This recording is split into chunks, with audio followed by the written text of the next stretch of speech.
So I'm going to talk about my new book, which, there are many things in it, and I can say all kinds of things about it.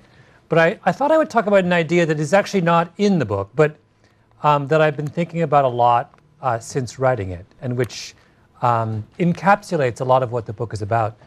And it's this idea that's called capitalization. And it is a concept that a very brilliant psychologist named James Flynn has written a lot about. Those of you who know something about IQ research will have heard of the Flynn effect. That's James Flynn's idea. And he's written a lot about this concept of capitalization, which is what is the rate at which a society capitalizes on its potential? In other words, what percentage of people who are capable of doing something actually end up doing that thing, right? How efficiently do we make use of the talents within a given group of people? So let me give you an example. I don't know how many of you read Michael Lewis's book, The Blind Side, which is this extraordinary book about a young man in East Memphis, a teenager, who's 6'6" and 350 pounds, and he's discovered by and adopted by a wealthy white family, and they realize that he's an extraordinary athlete, and they work with him until he becomes one of the finest offensive linemen in the country. And in fact, he's about to be drafted into the NFL as many years later and make a gajillion dollars. And it's this extraordinary story, but the part of it that always stayed with me when I read it was that right at the very end, the kid, whose name is Michael Oher, says that he's from the slums of Memphis, East Memphis, and he says, if everyone who I grew up with who was into football, who had real ability in football, actually ended up playing football, they'd need to have 2 national football leagues.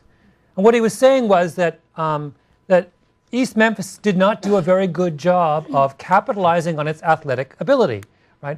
And so Lewis actually follows up on this, and he does this. He talks to some people in the East Memphis school system, and he asks them, what percentage of kids in East Memphis who get a college athletic scholarship actually end up going to college? And the answer was 1 in 6. Which absolutely floored me, because I would have thought that when it comes, if there was one thing in America that we were really good at doing, it would be exploiting the athletic ability of our youth, in particular of our African American youth. I would have thought that in an inner city area, the capitalization rate for sports would have been 90%.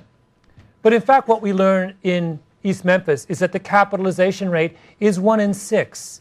It's 16%, right? So now think about it. If in something that we care about as much as sports, right?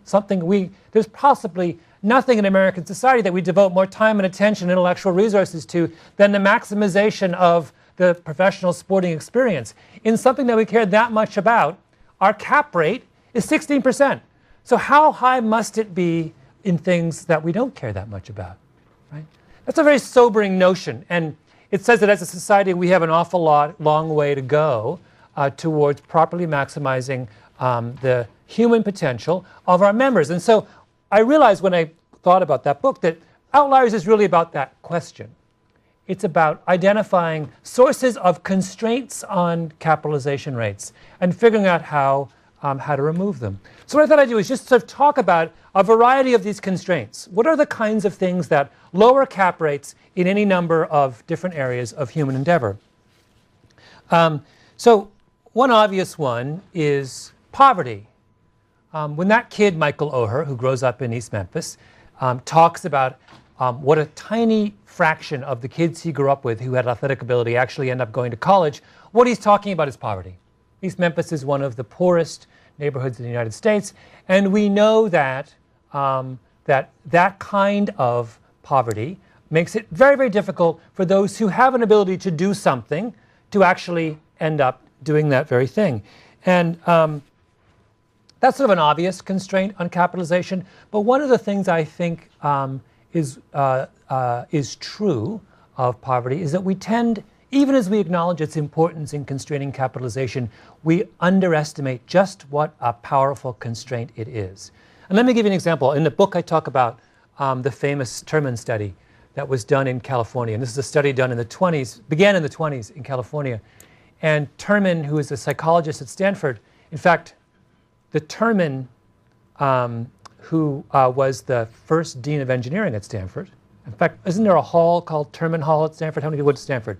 That's this guy's son. Anyway, little side fact for those of you who went to Stanford. He does this thing where he gives an IQ test to 250,000 California school children, and he basically identifies the top 0.1%. So kids with IQs of 140 plus, genius level, essentially. And he tracks those kids for the rest of their lives, for 50 years. And he's trying to figure out what happens to them. And it's his notion starting out that he thinks, because he's so invested in the notion that IQ is the single most determinant of life success, he thinks what he's done is identified the cohort who will turn out to be the leaders in academia, in industry, in the people who will end up running all the organizations and being the top politicians and the top intellectuals, right? So he follows them for over the course of 20 and 30 years. And 20 and 30 years in, he realizes actually it's not true at all. And that these kids when they turn out to be adults, they have a variety of strikingly different fates. There is a small group that does very well. The top 15% do actually occupy positions of real prominence in society. Then there's a big group in the middle who have pretty average lives. And remember, these are kids with adults with genius level IQs. And the majority of them they're kind of like have moderately successful professional lives. And then there is a chunk at the bottom who are by any measure failures, whose lives turn out by any kind of occupational yardstick to be massively disappointing, who do not seem to make use of their extraordinary human potential at all. And the question that Terman has to wrestle with is, why did that group fail? What's the difference between this group who did beautifully well and this group who did so poorly at the bottom? And he runs through, this question obviously obsesses him, and he runs through every conceivable explanation for that difference. And he says, is it their personalities? And it's not. And he says, is it their habits? Is it their, it goes on and on down the list. And he realizes in the end that the answer is really, really simple. And that is that the kids who did best, these genius kids who ended up succeeding in the world, were the ones who came from wealthy households. And that the genius level kids who ended up utter failures in life were the ones who were born into poor families, right? Born into families where parents hadn't gone to college, where there weren't books in the home, where there wasn't the kind of cultural and institutional support for a habit of learning and a habit of intellectual activity. What he was saying, in other words, that even if you endow a child with a brain that is a 1 in a billion brain, that is not sufficient to ensure the success of that child. That poverty is such a powerful constraint on capitalization that it can reduce that genius child to a lifetime of worse than mediocrity, a lifetime of really profound disappointment. So that's the first constraint. Like I say, it's the obvious constraint, but I think it's important to impress on for all of us to understand that poverty is probably a bigger constraint than we think. Particularly those of us who are not intimately connected with it. We may tend to underestimate what an extraordinary impact that has on limiting people's ability to do well.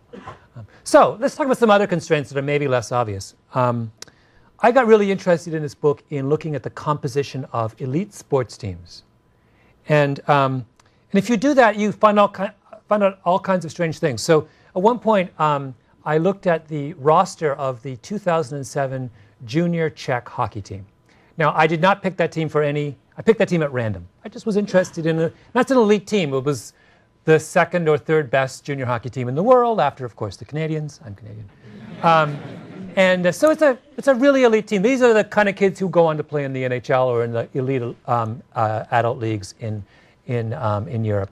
So I'm going to read to you the birth dates of the members of that national Czech team 2007.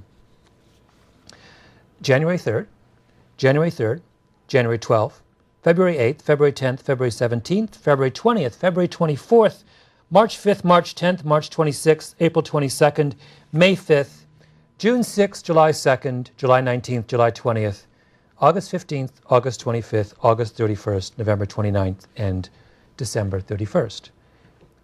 Now, what's strange about that list? Right? Did you notice? 11 of the 20 names are born in January, February, and March. It is a massively skewed distribution of birth dates towards the first 3 months of the year. Now, that is not something idiosyncratic to the 2007 Czech junior hockey team. In fact, if you look at any elite hockey team anywhere in the world, and for that matter, any elite soccer team anywhere in the world, you will see the same skewed distribution. You will see that an overwhelming number of the members of those teams are born in January, February, and March. Now, why is that? The answer is that the eligibility cutoffs for age class hockey and soccer throughout the world is January 1st. And in both those sports, we very, very aggressively recruit the best and the brightest kids at a very early age. So we go and we look at a group of 10-year-olds, and we watch them play hockey or soccer, and we pick the best, right? And we select them out, we put them in all-star teams, and we give them special coaching and extra practice time and more games and encourage them, right? Thinking that is the best way to capitalize on the talent pool in that particular sport. Right? But think about it. When you're 10 years old, who's going to be the best at a particular activity, physical activity? The oldest kids, right? The kid who was born in January has 10 months of maturity on the kid born in October. And when you're 10 years old, 10 months is an extraordinarily long period of time. It can be 3 or 4 inches in height. It can be the difference between being clumsy and being massively coordinated. So we think we are picking the best, and we're not. We're picking the oldest, right? And then we take the oldest, and we give them special coaching and all kinds of extra opportunities and all kinds of extra games. And lo and behold, 10 years later, they really are the best, right? But it's a self-fulfilling prophecy, right? We created the conditions that made them the best and foolishly thought we were actually identifying real talent. Now, you only have to look at that and realize what an extraordinary constraint on capitalization that is, right? Logic would tell us that the distribution of hockey ability or soccer ability should be even throughout the year. There, by rights, should be as many great soccer players or hockey players born in December as January. But when we look at these teams and we see they're overwhelmingly weighted for the first 3 months of the year, that suggests that we are, that the capitalization rate for hockey must be less than 50%. Right? We are leaving all of the talent born in the second half of the year on the table. Now, there's clearly a very easy solution to that problem, and that is that when we put together leagues for soccer and hockey and any other sport in the age class arena, we should have different streams for kids born in different months. We should have 3 parallel leagues. One for kids born in the first 4 months of the year, one for kids born in the middle 4 months, and one for kids born in the last 4 months, right? And have them develop independently until they're in their mid-teens, and then select. It's a really simple way, and if we did that, we would double or triple our capitalization of talent in that particular realm. Now, why don't we do that, right?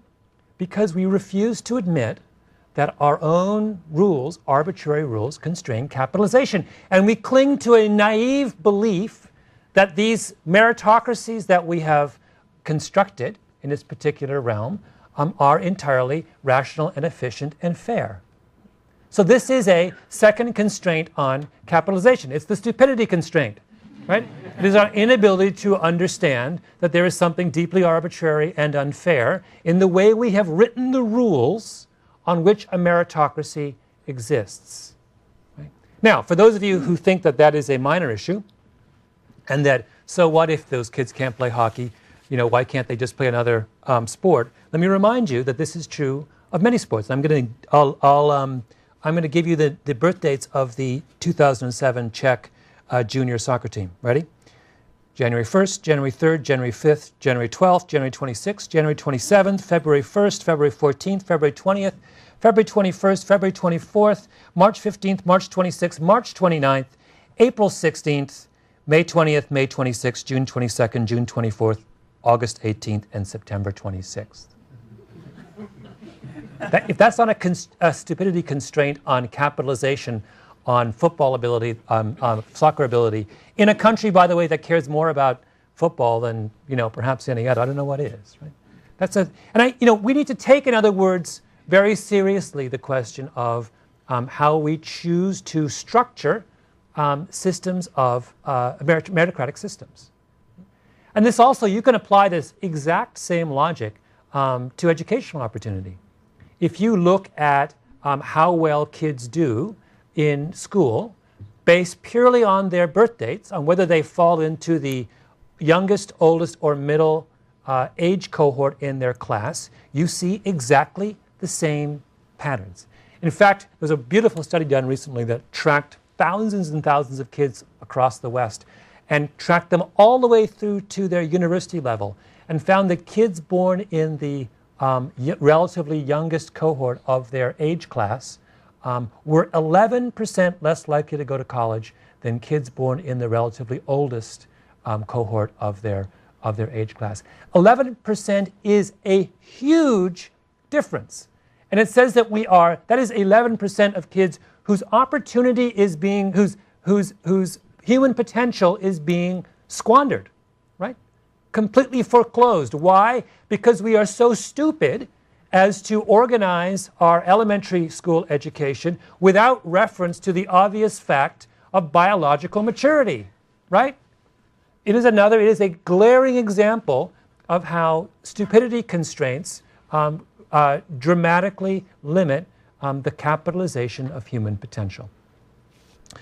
So third constraint, and I can go on and on about constraints, but I'll stop with the third one. This is in many ways the most fun one and the most controversial one, but I think it's worth digging into. And it's what I would say is an attitudinal constraint on capitalization.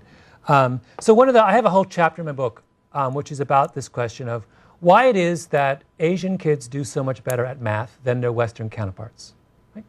Now the numbers here are irrefutable and they're extraordinary, the differences in mathematics performance between kids in Singapore, Hong Kong, South Korea, Japan, and kids in America, Germany, England, or what have you. In fact, we just got a round of results from these international math test comparisons, I think a couple of weeks ago, and we're talking, the difference is not this, the difference is that. And if you look closely at trying to figure out why, it seems to be the case that the reason for that difference has to do with attitudes. It has to do with what is the attitude with which the child in those two sets of cultures approaches a math problem. And it seems to be the case that when Asian kids sit down and face a high school math problem, they have a different expectation of what solving that problem entails. They have an expectation that if they apply effort to the problem is solvable. Whereas when we look very closely at the attitudes of Western children, they seem to have the attitude that their ability to solve that math problem is a function of their ability, of their innate ability, something they either have or they don't. Right? And that attitudinal difference seems to make have a profound effect on the ability of kids to do well at math, because as it turns out, the Asian approach to mathematics is the correct one. When I say correct, let me give you an example. So these international math tests that we give to kids around the world, they're called TIMS. We give the TIMS every 4 years. It's the same test to kids all over the world. And that's how we come up with these rankings of how countries do. Well, when we give the TIMS to kids, at the same time as we give them the math test, we give them a questionnaire. And the questionnaire is really long. It's 120 questions long. And it asks them all kinds of questions that will be useful to researchers. So how many hours do you study? Do your parents encourage you? Do you like math? All those kinds of things. But it's really, really long. And it's so long, in fact, that most kids don't finish the questionnaire. It's just too long, right? So a couple of years ago, this really brilliant guy called Erling Boe at Penn decided he would rank the countries of the world by what percentage of questions on the questionnaire their kids finished, right? And you know what he found when he did that ranking and compared it to the ranking of countries on the world by what percentage of questions on the math test their kids got right? The two rankings were exactly the same. And when I say exactly the same, I mean there was a correlation of 0.9. 0.9. In the history of social science, there has never been a correlation of 0.9 between two. It's the same thing. If you want to know how good a country does at mathematics, in other words, you don't have to ask that country's kids any math questions. You just have to make them do a task that requires them to sit down at a seat for an extended period of time and focus on a task, right? And if they can do it, they're good at math. Really, really fascinating. In other words, what we're saying is when we look at Asian cultures, what we are seeing is this difference in mathematical ability. What we're seeing is not some underlying difference in talent or aptitude for mathematics, but a difference in capitalization. That the Asian cultural attitude about work has the result of being a far more efficient way of capitalizing on math ability than Western attitudes towards work. Right? And that tells us where the deficit in our mathematical education in the Western world lies. It's not in our curriculum, it's not in the quality of our teachers, it's not in the size of our classrooms, it's not in the amount of money we spend on schools. It is the attitude in the head of the child as he or she sits down in 11th grade and does algebra or calculus, right? And by the way, nor is it a problem in our genes, as some people would like to say. There's a whole bizarre argument that Westerners have an inferior set of genes when it comes to mathematics than Easterners. You know, a totally ludicrous and unnecessary step in this argument. No, it's about culture. It's about a difference in attitude and about their ability to far more efficiently capitalize on the abilities of their kids. Now, why is this the case? I mean, I'll just digress for a moment. A really, really interesting question is, okay, if Asian cultures have profoundly different attitudes towards effort when it comes to mathematics, why? Right? Where does that come from? And nobody knows. But in my book, I venture what I think is a plausible explanation. And that is that I think it has to do with patterns of effort laid down in historical agricultural practices. That when you look, what is the thing that Hong Kong, South China, South Korea, and Japan all have in common? And that is they are historically rice-growing cultures, right? And what is distinctive about rice growing? It is the most labor-intensive and cognitively complex form of agriculture known to man. We know, so my father's European ancestors in the Middle Ages in northern England probably worked 1,000 hours a year as peasant farmers. So what that meant was they worked from dawn to noon, 5 days a week. On the weekends, they drank themselves silly. And during the winter, they slept, basically. And they got lots and lots, I don't know if you know this, but a peasant in medieval England got lots and lots and lots of holidays. That peasant's counterpart in South China or Japan in the same period would not have worked 1,000 hours a year. They would have worked 3,000 hours a year. For the simple reason that rice farming is just it is not a difference, not just a difference in degree from wheat farming, it is a difference in kind. It's a whole different way of working. It demands that you wake up at dawn and work all the way until dusk. It demands that you work on the weekend. In fact, there's a wonderful Chinese proverb that I quote in the book, which is, a man who works dawn to dusk 360 days a year will not go hungry, right? Which encapsulates the difference between Eastern and Western agricultural practices. No, my peasant ancestors in northern England, it would be inconceivable that they could call that a proverb. They would have said, the man who works 175 days a year, dawn to 11, may or may not be hungry, right? Well, my argument is if your culture does that, if that's what you do for 1,000 years, that attitude is a deeply rooted part of your makeup. And when your kids, even if they didn't themselves work in a rice paddy, when they sit down and face a calculus or an algebra problem, that legacy, that attitude towards effort and persistence translates beautifully to that most modern of tasks. Right? And means that your culture will do a far better job of capitalizing on its innate ability. Now, is that the whole story? I don't know. Probably not. There are probably all kinds of other explanations as well, and I get into some of them. But I think it is important that when we look at things from this perspective, to try and answer questions using history and culture as our guide. when you think about problems, in other words, from the perspective of capitalization, I think you look for answers in different places than when you have a far more simple or more reductive approach to these kinds of things. Now, why is this discussion of capitalization so important? Because I think when we look at why certain people or groups succeed in the world, our default explanation is always that those differences in success reflect underlying differences in ability. And we forget about how much poverty, stupidity, and attitudes are far more important constraints on capitalization.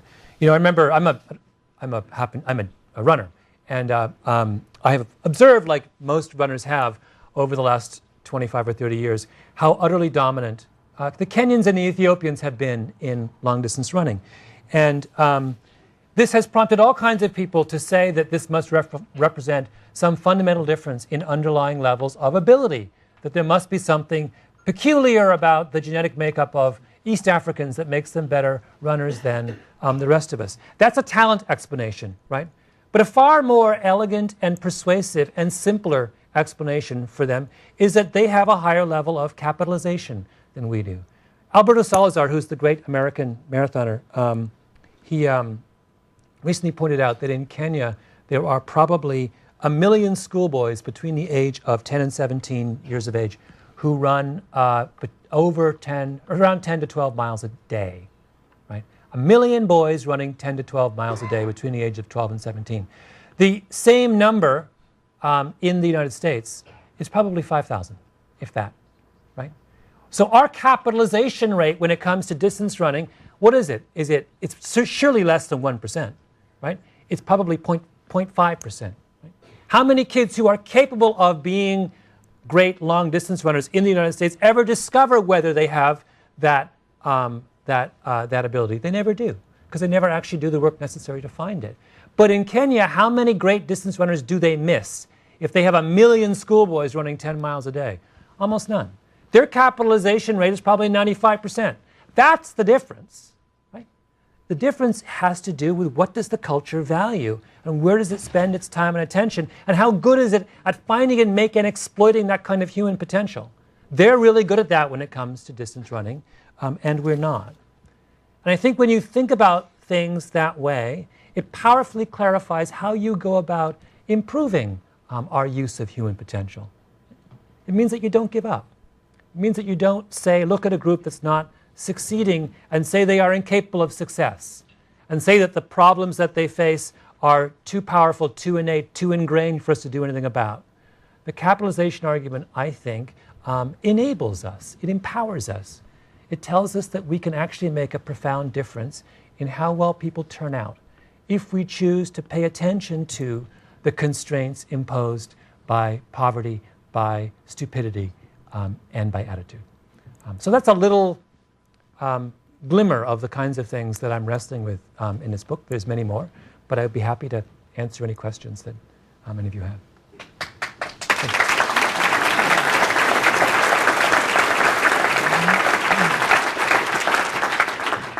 I hate that you didn't mention the Beatles once. I really like that one, 10,000 hours. I don't know if you mentioned people who are over 40 or 50 can't spend 10,000 hours doing something. What do you suggest to us to become outliers? Oh, this is the question is in reference to, I talk in the book at one point about how long does it take to be good at something, and this observation by many psychologists that to master a cognitively complex task, whether it's playing chess at an elite level or being a brain surgeon or a classical music composer or a good computer programmer, requires, seemingly without exception, 10,000 hours of deliberate practice. So 10,000 hours is roughly 4 hours a day for 10 years. So you need to put in that kind of time before even the most talented of people, innately talented of people, can ever achieve an elite status. But I would actually, I don't think this argument, that observation, suggests that people who are older in life, that this is closing doors to people who are older in life. On the contrary, I think it suggests the opposite. That it says that at any point in our lives, if we are in a position to apply ourselves in a formal and rigorous and intensive way to a problem, we should be able to see fruits of that. It says, in other words, that what is special about people who do highly extraordinary or creative acts is not that they are, there's something special, something inherent in their minds, some particular genius, or that there is some magical property associated with youth. Right? On the contrary, it says that no, what sets them apart is that simply that what we are seeing is the necessary and predictable outcome of applying oneself rigorously to a task, something that is available to anyone at any point in their life if they choose to apply themselves in that way. So I think it's a liberating observation. Sure. So Little League Baseball has a cutoff date May 1st. And I wonder what is the best mitigation strategy for a boy who wants to play T-ball and is born on April 27th? Yeah. So the question was about Little League Baseball. Little League Baseball has a cutoff in midsummer or early summer. And in fact, if you look at the distribution of birth dates of baseball players, professional baseball players in America, you will see that they are highly clustered in the late summer months. Most baseball players are June, July, August, or July, August, September. I've forgotten exactly where the... so we see the same effect very clearly with baseball. What does the kid who was born on April 27th do? Well, in a certain way, nothing. There's nothing you can do. This is one of the things that I, in writing this book, was objecting to, was this strain in American thinking that says that all obstacles are ultimately overcomable by individuals if that individual simply chooses to be determined enough. I think that's very true, and persistence and determination are incredibly important components of success. But we also have to understand that when it comes to stupidity constraints, there is very little that individuals can do.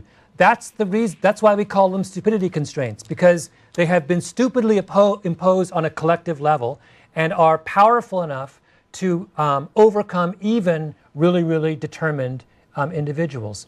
There are certain things that can only be done at the society level, right? And it is only our naive, like I said, only our naive faith in the efficiency and fairness of meritocratic systems that prevents us from seeing this. The only thing you can do for the kid born April 27th who wants to be a baseball player is do what I talked about, is create parallel leagues based on physical maturity. That's the way you do it. And it is if you look, when I read that roster list for those Czech teams, there are lots and lots and lots of kids in the Czech Republic who want to be successful soccer or hockey players, but who happen to be born at the end of the year. And you can see, there's the evidence. They're not getting it. They're not making it, right? It's not enough to ask the individual to try harder. Sure, back. Yeah, so I was kind of wondering as I read through the book if, given that it's kind of about constraints placed somewhat arbitrarily, and if you came across any examples in your research of sort of outliers of those theories, in other words, people that managed to succeed at certain things despite those constraints. Yeah. So this is a very interesting question. So this is something I've thought about a lot subsequent to this. So the book identifies, I'm really interested in this book in advantages that are advantages, meaning the kinds of opportunities and advantages that end up putting you further ahead than you would have been otherwise, right? But that's clearly only one of 4 conditions. There are also advantages that are disadvantages. So if your father is worth $1 billion, do you think that you would be, as a kid, better off or worse off today, right, than you would be if your father made $100,000? I would rather have a dad who made $100,000 than $1 billion. Right? I think that having a father with $1 billion would actually be quite crippling to your motivation, and so that's an advantage. That's actually a disadvantage, right? So then there's also disadvantages that are disadvantages. So that would be that's condition 3, and that would be to grow up the child of a single mother who's addicted to drugs in East Memphis is a disadvantage. That's a disadvantage. You really, almost no one overcomes that, right? But what you're asking about is the fourth condition, which is, are there disadvantages that are advantages? Now that is the most fascinating one of all. So, for example, one of the most fascinating observations that's been made in recent years is that someone did a study recently that pointed out that 30% of American entrepreneurs have been diagnosed at some point in their life with a profound learning disability. And you know, you only have to, the list of people who fall into this category. So the dyslexics, you know, Branson's a dyslexic, Charles Schwab is a dyslexic, the guy who founded Kinko's is a dyslexic, I can go on. I mean, the list is like this long, right? So why is that? Well, the argument is that it's not a coincidence, is in fact, it is a direct function. Their entrepreneurialism is a direct function of their disability. So how do you succeed if you cannot read or write from the very earliest stages in your elementary education? You compensate for that if you're the ones who make it. A lot of kids don't make it, but those who do compensate. How do they compensate? Well, from the very earliest age, you learn how to delegate. So kids who make it through school, who can't read or write, you know how they do it? They do it by having others do their reading and writing for them, right? You learn, you compensate by being a really good oral communicator. You can't write or read, so you're a talker, right? You learn how to problem solve, right? Because your life is one big problem. You're in an institution that asks you to do two things and you can't do either of them, right? And you learn how to be a leader.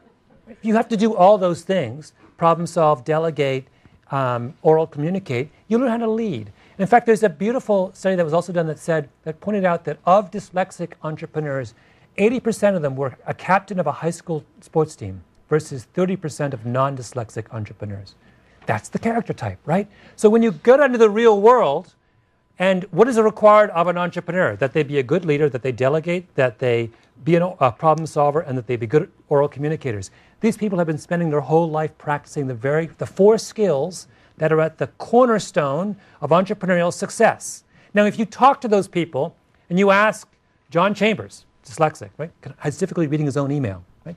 You ask all those guys, what role did dyslexia play in your success? They would say, it wasn't an obstacle that I had to overcome. It is in fact the reason I'm successful. It is a disadvantage that ended up being an advantage. Now, this category to me is the most fascinating one of all. So let me give you another example. One of the most striking findings in educational research is that there's almost no payoff that we can find to reducing class size. Even though all parents are obsessed with class size, right? Irrationally so. Your kid is in a class size of 25 and you hear that at some other school it's 19, and so you pay $25,000 a year to get your kid into the school with the 19 kids instead of the 25, right? In fact, reams and reams and reams of academic studies have failed to show any advantage to smaller class sizes except for really disadvantaged kids in very, very early grades. For everyone else, it's a total wash. Why is it a wash? Because it makes no sense. Why would you do just as well in a class where the teacher's not paying you as much attention, right? Shouldn't there be a correlation between teacher inputs and student performance? Yes, but only if there is no such thing as a disadvantage that can be an advantage. What if the disadvantage of being in a large classroom is something that you compensate for? What if it's like dyslexia? What if you're one of 30 kids, you compensate and learn self-reliance, and that self-reliance in the end is just as important a trait as the thing that you would get from a heavy amount of teacher feedback, right? We are resolutely uninterested in the category of benefits that fall into that fourth category, right? We can't even talk about them. No one wants to talk about what are the kind of customized disadvantages that we might introduce into our school system that might have a positive effect, right? And we operate under this extraordinarily psychologically naive notion that the only thing that matters in school are advantages that are advantages, right? As if everything else didn't exist. Like, I would love to see, for example, I'm now ranting on and on, but it is not like, I live in Manhattan. In Manhattan, we have these super, super, super fancy private schools. The most advantaged private schools in the world, right? That cost 30 grand a year, high schools. I'm not convinced that those schools don't fall into the category of advantages that are disadvantages. I would love to know on a kind of see a systematic analysis of whether you're helped. Why is it the case that you're better off going to that school than learning how to cope in a far more heterogeneous, rough and tumble public school environment? It's not obvious to me why that's. In fact, most of the successful people who send their kids to those schools went to rough and tumble, heterogeneous public schools. So it is this massive act of cognitive dissonance that you turn on the very thing that clearly made you successful and deny it to your child, right? In the name of what, right? The same grandfather who says that he walked 7 miles to school every morning barefoot drives his grandchild in the SUV 2 blocks to school because it's raining out. If it worked for you, Grandpa, why doesn't it work for me? Right? Other possible cultural explanations for success, like you compared Asian to Western, but even within Western, I read a lot of studies that try to explain, for example, if it's genetic or cultural, that there are more Nobel Prizes amongst Jews or Western European, Eastern European Jews. And yeah. Is there any way to debunk that, per se? Yeah, a lot of advantages, Jewish advantages, are shared by other ethnic groups who are in a similar sociological position. So the Parsis in India, the Lebanese throughout the world, the ethnic Chinese in Southeast Asia, in Malaysia and Vietnam, and I mean I could go on, but there's a whole series of groups that if you look closely at the roles they have played and the success they have achieved, they're all doing the same thing. So Jews are not anomalous. They're not anomalous at all. They are part of a pattern of accomplishment that is common to these discrete ethnic minorities within larger countries.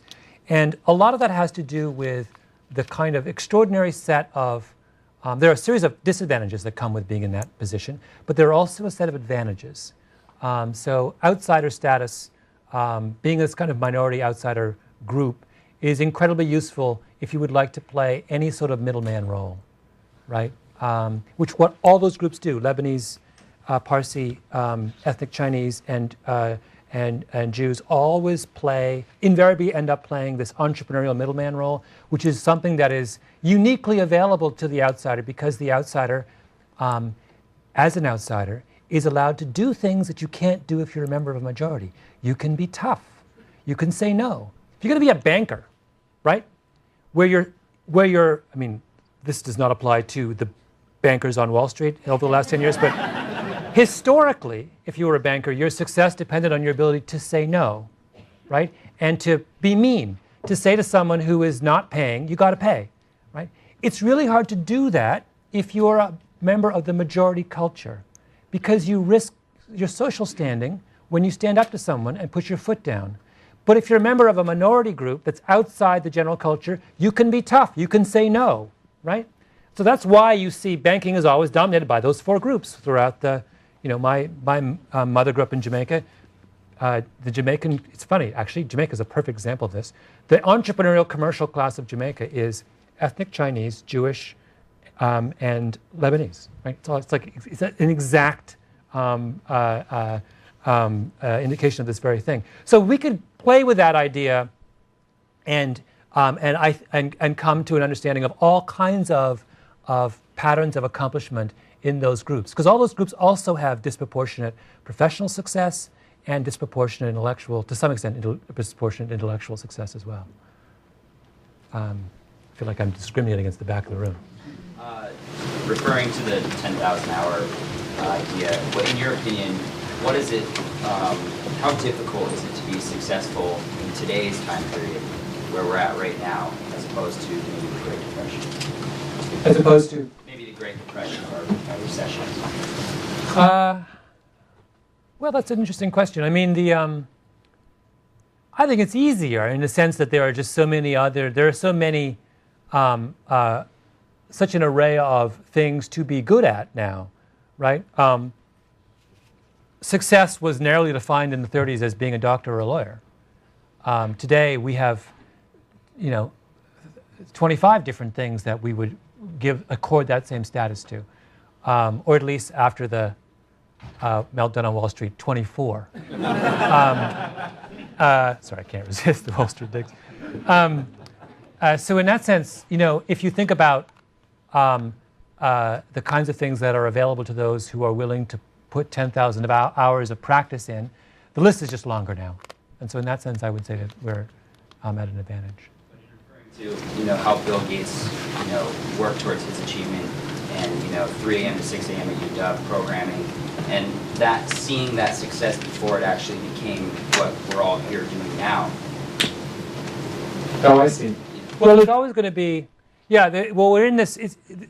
That kind of question is unanswerable because it requires us to know what the next. The thing about people of Bill Gates' generation was that they were getting their 10,000 hours in a discipline before the rest of the world realized that that was the discipline that mattered, right? By definition, we do not know what that discipline is today. Only the 15-year-old equivalent of Bill Gates does. So those of you with 15-year-old children should ask them. But, I'm not going to know. Sure. The culture of honor in Arlington, Kentucky a little bit. I found that really fascinating. Yeah, so I have in the culture section of the book, I talk about, I'm trying to set up the discussion of Asians and math.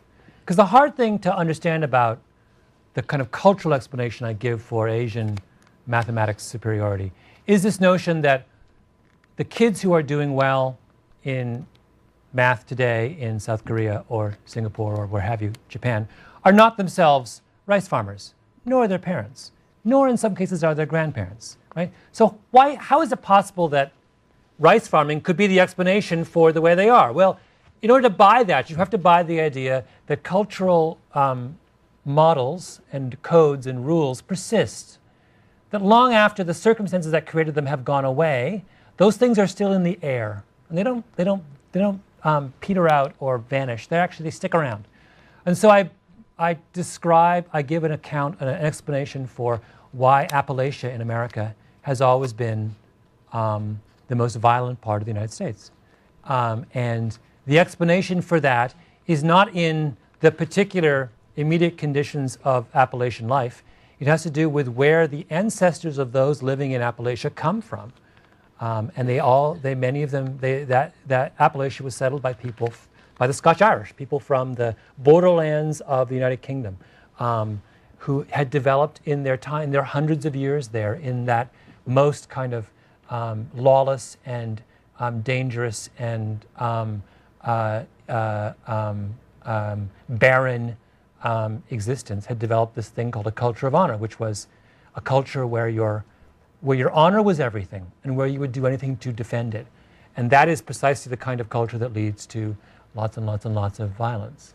But it was that whole section of the book is preparing us for the notion, for the seemingly counterintuitive notion, that what your great-great-great-great-grandparents did for a living can make a difference in how you see the world, which is not an obvious, it's a difficult point, I think, for many people to grasp. Sure. You made a great case for the 10,000 hours of work it takes to become exceptionally good and at something. And then also for the people that are basically at a disadvantage. But I'm wondering about where you have the lost society, where you only have so many slots. So for instance, if you had a better pathway for the Czech team so that the people were equally distributed, would they have a better team? Yeah, I think it stands to reason that the Czechs, so suppose the Czechs have, or the Canadians, let's use the Canadians since I'm Canadian. Suppose the Canadians had 3 parallel leagues.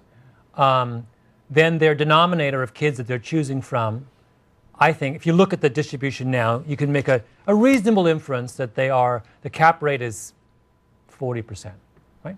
If we can raise the capitalization rate to 80%, we have doubled the available pool of kids that we're choosing from for the most elite level. So it doesn't change the same number of people. There's only a limited number of slots in the National Hockey League, but it stands to reason if the pool that you're pulling from is twice as big, the average level of talent should be higher. That you should, in other words, be able to raise the median level of talent in the league if you've increased your the pool you're fishing in. Follow? Okay. Okay. I know I'm about to get like totally smoked, but go ahead. So then you would expect that the people that were born later in the year on the Czech team or on all these teams would possibly be better than the ones that are born earlier. Yeah, yes. Here's where it starts to get really, really interesting.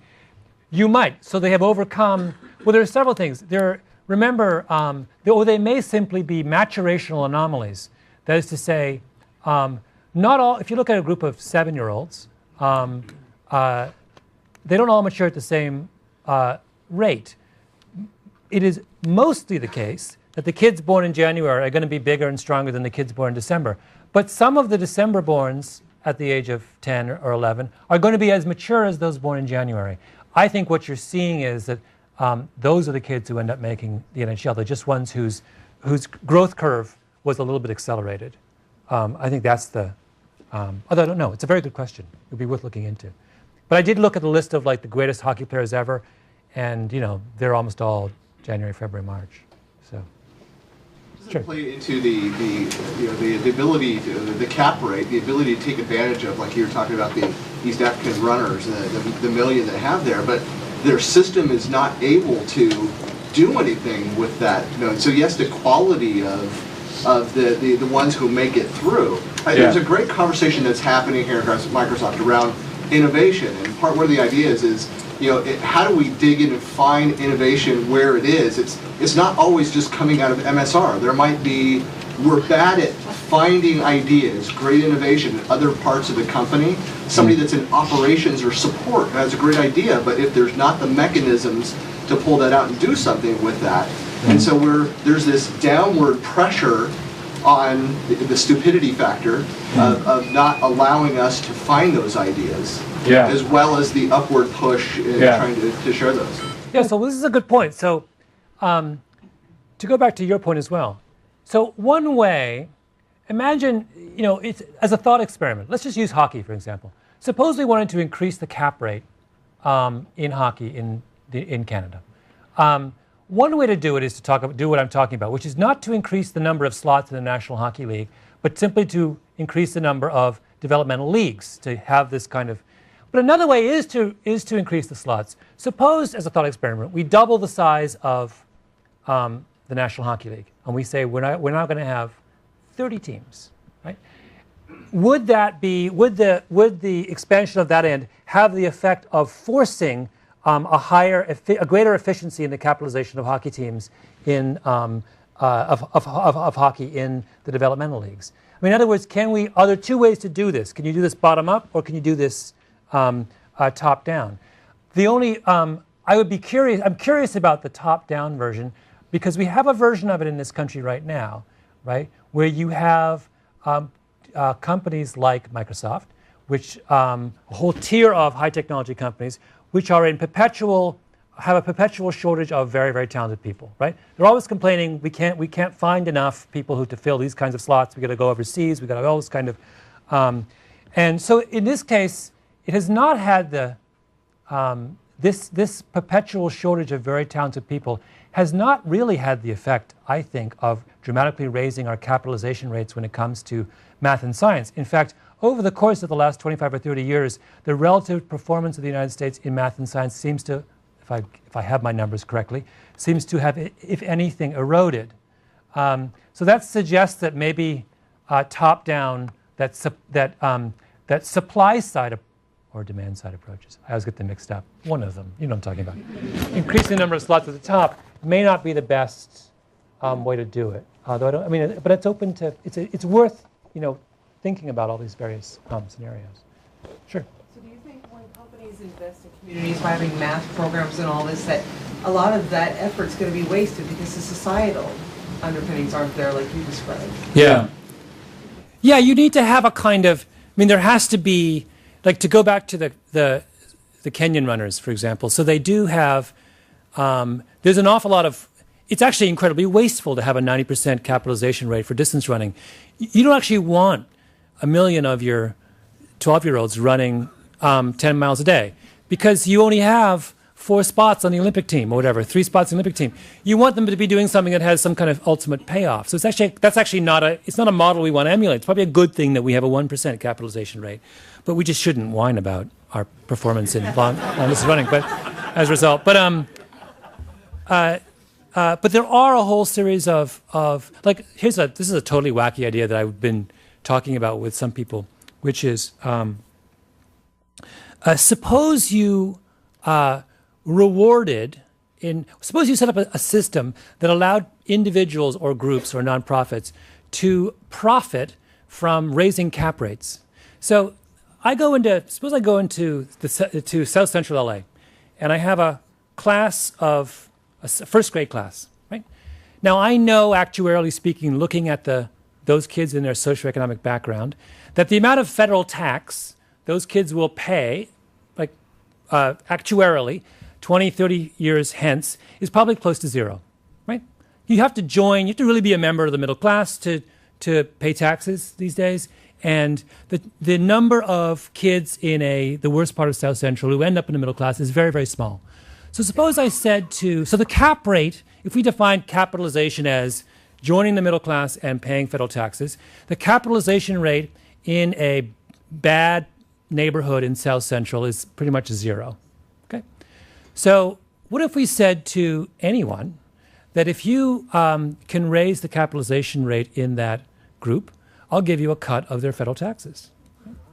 So what if you said, just like it's like you could venture capital groups of kids, right? Now I'm just doing this as a kind of thought experiment.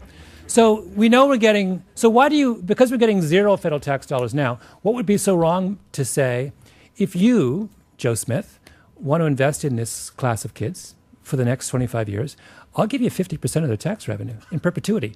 And so in other words, if you can get 3 computer programmers and 2 doctors out of this class of 30 kids, you're going to be a very, very rich man. And by the way, society will be way better, and the kids will be happier because they will have what they don't have now, which is someone who is actively interested in and capable of increasing their capitalization, right? Of getting the rate from 0 to whatever it is, 10, 15, 20, 35%. There's all people, when you tell that idea to people, very often people think, oh, that it just sounds so. You know what? It's whatever problems are with that idea, it's a lot better than what we have now, which is no one caring for the kids, right? But the point is that capitalization strategies change the discussion. They move us away from this. I am so sick of this relentless, absurd, exhausting focus on ability, which is just beside the point.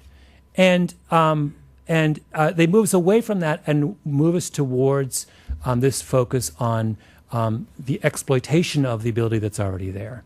And that's just a far more rational place to start. If we did everything in our power to exploit ability and we still saw differences in outcomes, then we can talk talent, right? If in America we had 25 million high school kids running 12 miles a day and we still were getting smoked at the Olympics in the 10,000 meters, I will entertain every genetic argument you want about the difference between us and East Africans. But until we do that, it's a pointless argument, right? That's why I think we need to be much more inventive in our thinking about capitalization. What if that runners playing soccer, hockey, lacrosse, football, baseball, basketball, right? Like we spread our talent pool over many more sports than Pinion does. Yeah. No, that was my point, that it's apples, and that because of those very, very great differences in the way in which athletic talent is capitalized in these two cultures, you can't draw any conclusions about innate ability. Yeah. Have a higher capitalization rate. It's just diversified. Yeah. Just before Malcolm goes any further, I want to comment that he's going to have to leave the building because he has to go do a talk at the Gates Foundation, where I think he's going to be convincing them to make that investment in those kids or anything. But so I know everybody wants the book, and I did have Malcolm as pre-signed tons of copies of the book. So my question to you is, we can have Malcolm answer questions for all of us for the next 15 minutes and then get in the car and get over the bridge. Or he can sign and personalize books for a very few of you. So I'm thinking we're moving toward the questions. Yeah? Okay. Yeah. Over there in the corner. In the context of the capitalization, right, you were talking before about runners, and I'm a big track fan in Jamaica, island of only about 1 million people, I think it's 1.5 million now, produces a disproportionate amount of sprinters, and a lot of them run for other countries in the middle there. Do you think that falls into the same thing, even though they have a small pool of people who are available to them? Yeah. Well, as you know, I'm half Jamaican, so I'm powerfully disposed to answer this question in a way that reflects most flatteringly on Jamaica. Jamaica it's a beautiful example of this, right? So in this long-running debate about nurture versus nature in running, in sprinting especially, you know, the quote-unquote gene pool of Jamaica isn't any different than any number of other countries around the world, and yet Jamaica utterly dominates sprinting. This is a clear case where cap rates for sprinting in Jamaica must be very, very close to 90%. And I have no real evidence for this other than anecdotally. I was just in Jamaica for Christmas visiting my cousins, and I'm a runner, so I would go running around, you know, in the little hills around my aunt's house. And it was this hilarious thing. This never happened to me anywhere else. That the sight of someone running in Jamaica just ignites some kind of thing in all passersby. So here I am, you know, running along down the road, and like people like slow down, wave, and like some guy will be trudging along back from work, and he would go run, run, run. Oh, he would run after me and like run with me for like. It was just like this, and I realized like it's an obsession, right? It's a complete obsession, and there is so much status associated with the act of running that if you have any, you know, even remote ability in this area, you exploit it, right? And you know, Usain Bolt at this point is a, you know, not since Bob Marley has there been someone who has ignited this degree of. So I think it's a beautiful illustration of what I'm talking about. Sure. So you indicate that this is all based on kind of what society values. So did you look at how long it would take a societal value change to impact the capitalization of the folks on it? Because we're going to enter a new phase of political life here. I think a lot of us are hoping that some new values pop out. Yeah. How long that those might take effect? Yeah. Yeah. So I'm a real optimist in. I believe these kinds of shifts can happen really quickly. And let's stick with sports for a moment, because sports is just an elegant way of. If you think about what happened after Title IX, is it Title IX? So I saw a friend of mine the other day who has a 12-year-old daughter. So she's 40-something. And she was talking about the difference that is between her upbringing and her daughter's. And my friend is an athletic person in the sense that she's, you know, but she did not play any sports at all as a kid. So she grew up in an upper middle class family in Providence, Rhode Island, not some, you know, sticky place, like, you know, Eastern Seaboard. It never even occurred to her to do sports. None.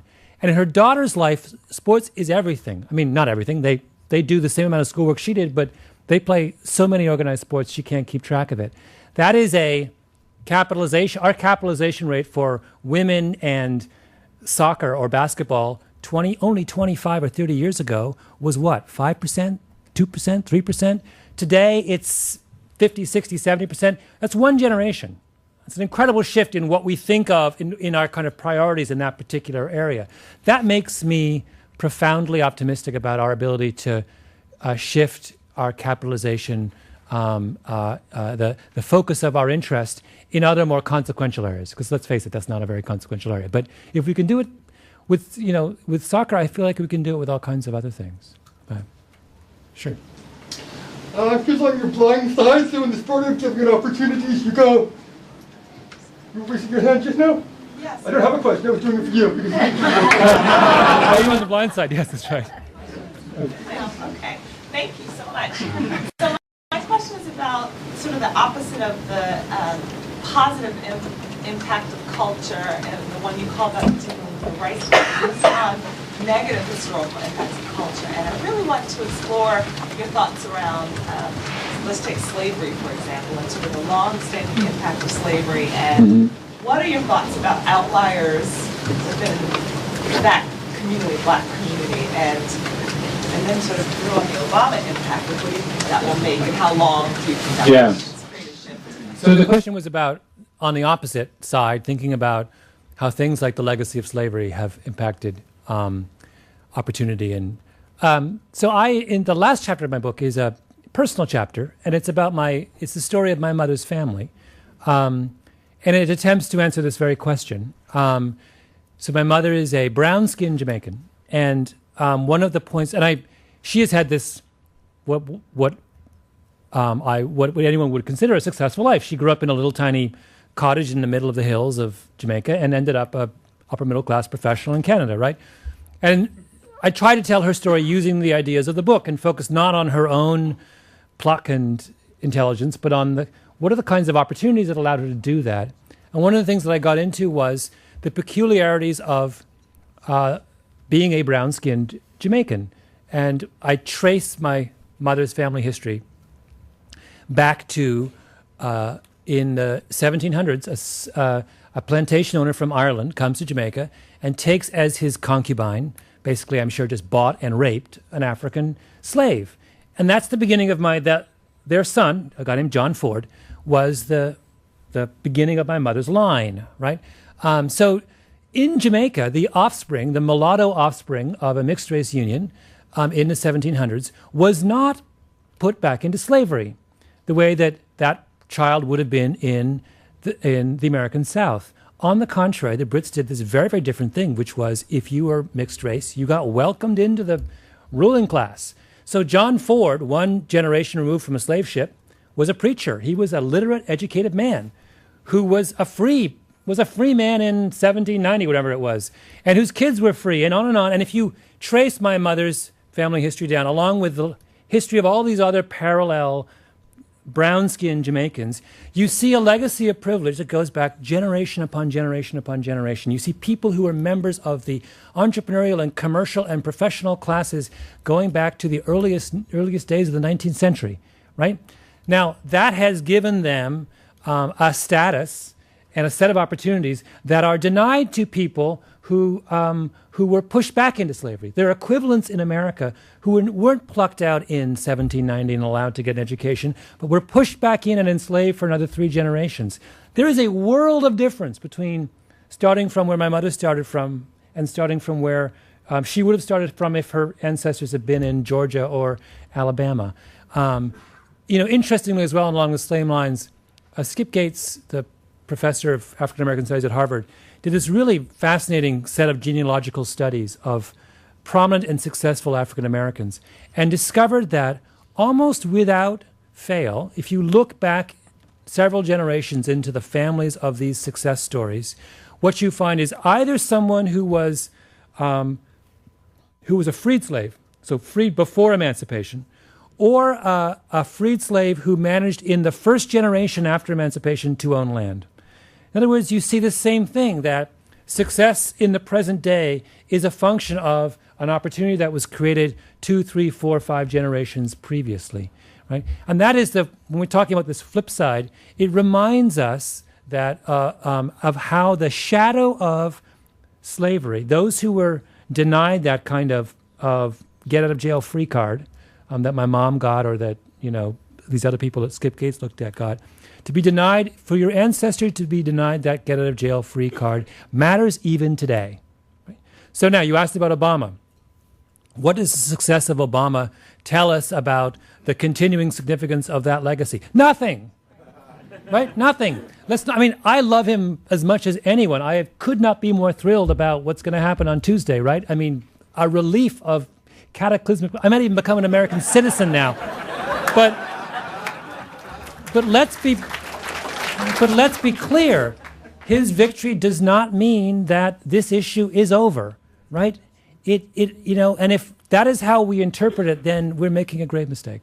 So then my follow-up question to that, for those people in the room or outside who are involved in trying to help a population of people who are victims of the very thing you described, what are some best practices or some things that people should look at to help create more success? There are outliers, of course, and there are people who are not from mulatto backgrounds who've been successful, and there's something there, I don't understand it, but what are some of things to explore around creating more success stories? Yeah. Well, that's the, I wish I could give you a kind of a complete and satisfying answer to that. And I don't know. I mean, in my book, I talk a little bit about just on this narrow question of how can you teach math to inner city kids? And can you get an inner city kid to think like an Asian when it comes to math? And the answer is, the answer is yes. We've seen extraordinary results with teaching math by changing attitudes about work.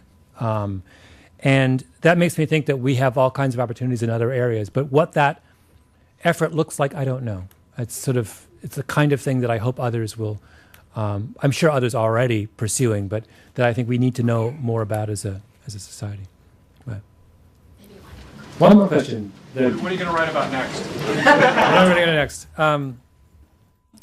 I have many ideas. One, I'll give you a little preview of my next New Yorker article, which is, there's two in the works. One is an attack on To Kill a Mockingbird. Because it turns out if you read, no one has read this book since you were like 12 years old, right? So what do you know when you're 12? Nothing. Reread it. That's all I'll tell you. And you discovered Atticus Finch, monster. Anyway, coming soon. And the other one, which will be even more near and dear to your hearts, and I can't give you details, but I'll give you the outline. And by the way, this is such a cool story. I haven't had one this cool in a long time. I met this guy from your world, software, entrepreneur, whatever. And you know the type. He's like, came from Mumbai, went to Caltech or MIT, $30 in his pocket, makes a name for himself in Silicon Valley. He has a daughter, and his daughter wants to play, she's 12 years old, she wants to play basketball, right? Now, he doesn't know anything about basketball. He's a software programmer from Mumbai. But he decides, I want to coach my daughter's basketball team. So he goes to a basketball game, and he observes it, right? As an outsider would, right? We're talking about outsiders. He's an outsider. He observes it, and he comes away shaking his head thinking, why do they play this game in such a mindless fashion? And so he decides to teach his daughter and her teammates to play the game his way, right? And what happens? Now, keep in mind, this team is a team of girls they're all from like Mountain View, and their fathers are all people like this guy. They're the children of software programmers. They are not big, huge, hulking mesomorphs with bulging muscles. They're like little skinny girls with pigtails, right? What happens? They almost win the state championship. They don't win the state championship because they get cheated in this outrageous way, which is one of the great parts of the story. But the whole point of the story, and it's just so on every level genius, it all has to do with what happens when a really, really smart guy from Mumbai decides to coach basketball. And the answer is nothing that you've ever seen on a basketball court before. And I'll only say this last little factoid, which is during the games, when he's doing this thing that he does, and these little girls with pigtails, by the way, they're not good basketball players, P.S. They're not going to go and play like Division I. They're like little skinny girls they're all going to take physics at Caltech. They're not even interested in sports that much, but they're like under the tutelage of this mad genius. During the games, as they're coaching, the opposing coaches, who are the ones steeped in the older paradigm of basketball, get so enraged by what's happening that they start by just kind of sitting there in a stunned silence. Then they start screaming at their own girl, these 12-year-old girls start screaming at their own players as if it's their fault, right? And then, invariably, they challenge this guy to a fight in the parking lot after the game. Anyway, so look for that one too. Thank you all.